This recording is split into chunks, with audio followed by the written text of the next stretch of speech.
Exodus chapter 8, verse 16. Then the Lord said to Moses, "Say to Aaron, stretch out your staff and strike the dust of the earth, so it may become gnats in all the land of Egypt." And so we are on our way to Siliguri in what they call the chicken neck of India, something. So it's like a very narrow strip between Bangladesh on one side and Nepal on the other side, and India being squeezed in between them. We are very close to crossing the Ganges River, and I think most of you have heard of the Ganges River, where the people like to come and wash themselves. Right? Of course, you see it's a very holy river. Right? So this is now the next thing that God tells Aaron to do, or at least told Moses to tell Aaron to do, and that is now again to stretch out the staff. I guess, dear old Pharaoh, if you would have known that the staff is so wonderful, you ought to have tried to get one of his soldiers or his soldiers to go and take the staff from Aaron.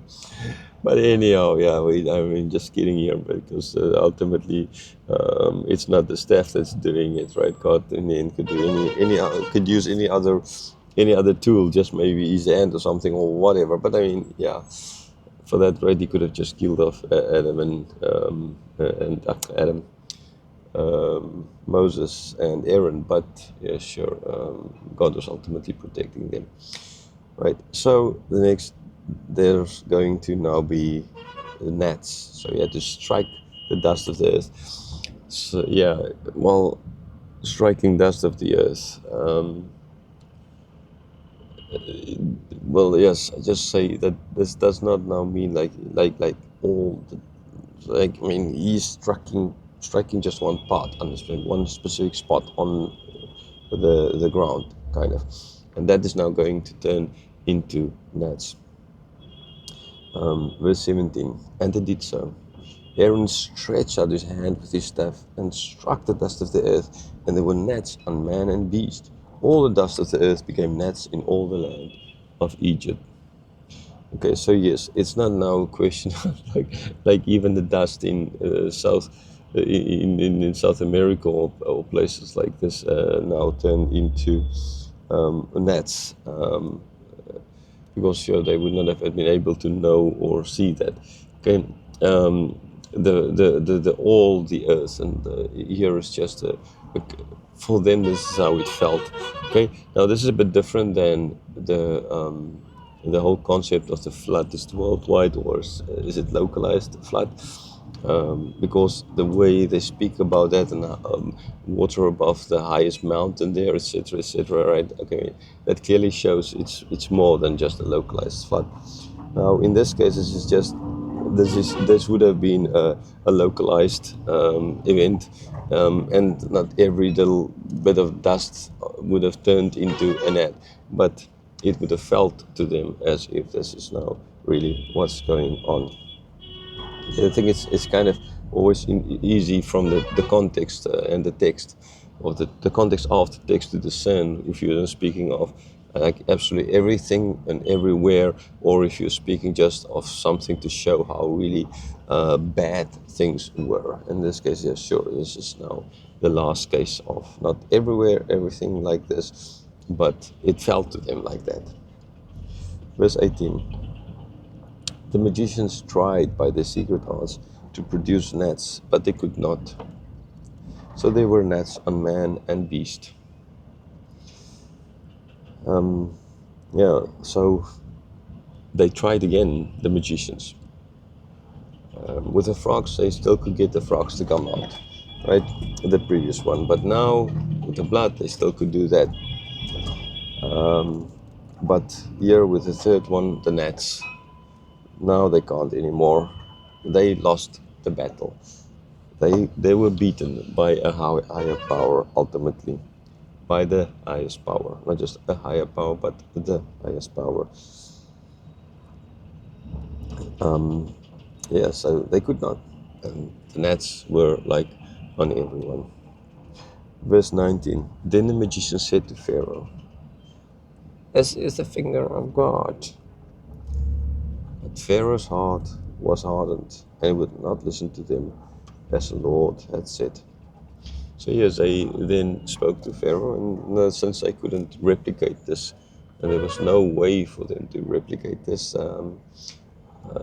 they had to realize that their team was beaten. I mean, and even then, like, yeah, up till then, they could have, like, okay, Moses and Aaron, they're just kind of doing it in the same way they are doing it. But with the size of the sign that Moses and Aaron did, okay, it would not have been.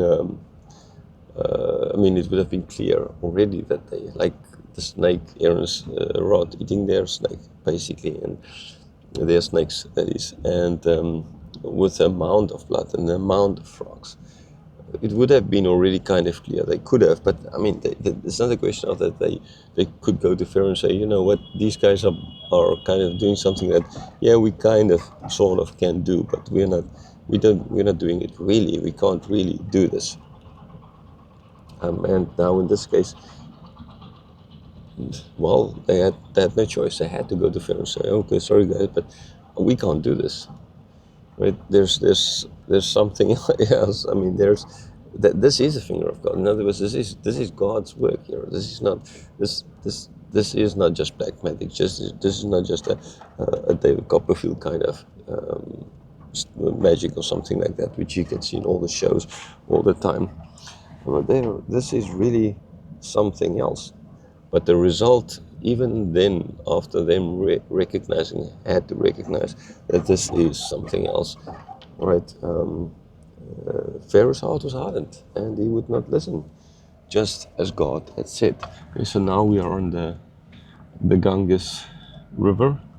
It's kind of a pretty big river. I mean, in the sense of, well, I guess people can come and wash themselves, though I don't see anyone washing themselves there at the moment. But yeah, we don't see now because traffic. But in between, you can see the river there.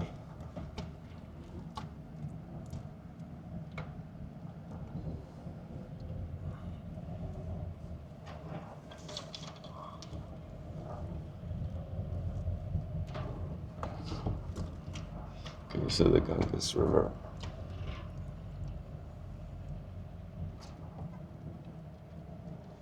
I guess it's like the steps. Oh, there's one person going to wash himself now, going to get into the water. Oh, there's other people washing. Oh, fishing, not washing, fishing. Oh, there in the corner. I don't think if you can see it.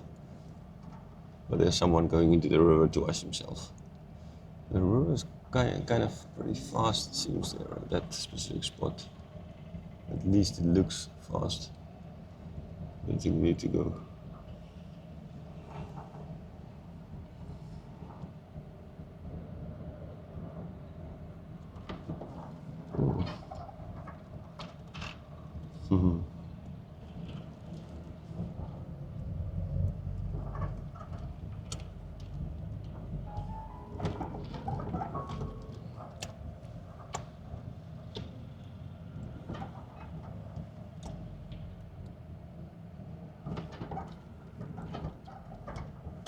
Sure, it is huge.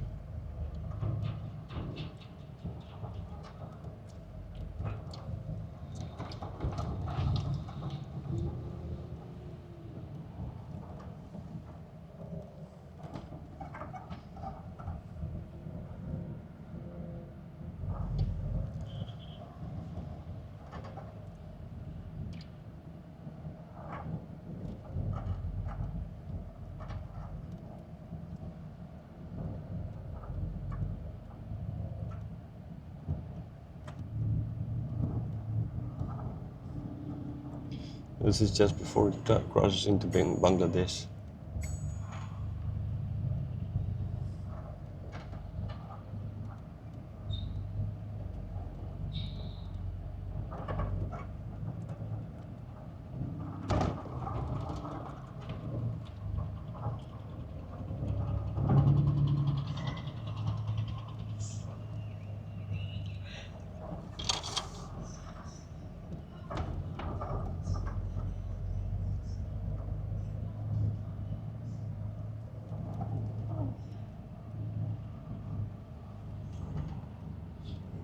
Still can't see the other side.